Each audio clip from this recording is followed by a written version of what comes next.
but it came out of an apologetics experience where I was Wow. at I got invited to go to a presentation by Scott Carroll, who is an ancient Near East scholar, and he was I think he was the main guy who collected all of the artifacts for the Green family that eventually became the core of the Museum of the Bible. And he had Wow. just finished that contract after like 10 years. And this was like about 12 years ago. And Josh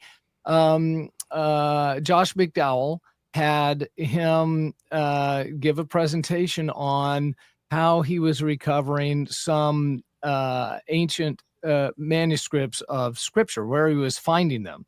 And it was kind of this private exhibition, and he had like 125 apologists and scholars there, and I was able to go to that.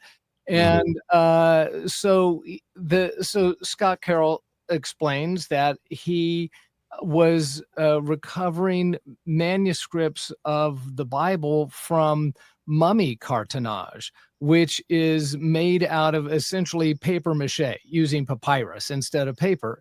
And that the idea is that there are when someone was important enough to be mummified and buried, and their servants and pets and things were mummified and buried with them, these less important people and animals would get these paper mache masks instead of the wooden ones that are all painted in gold and stuff. And so the paper mache stuff Mm. I mean, papyri was still so expensive, you couldn't just use blank sheets. And so they'd send somebody down to the trash dump and pick up a bunch of discarded books and business records and things like that, and whatever people would be thrown away.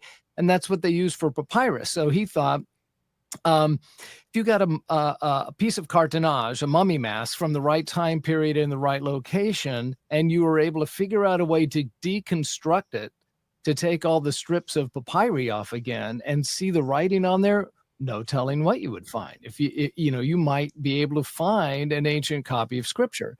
And so Wow. he had two masks, and he put some spray fix on the front side so it would retain its shape, but he was going to deconstruct the structure. And he took the mask over to a stainless steel industrial sink in like a pantry at this mega church we were at, and he had a camera right above it, so it was looking straight down in it.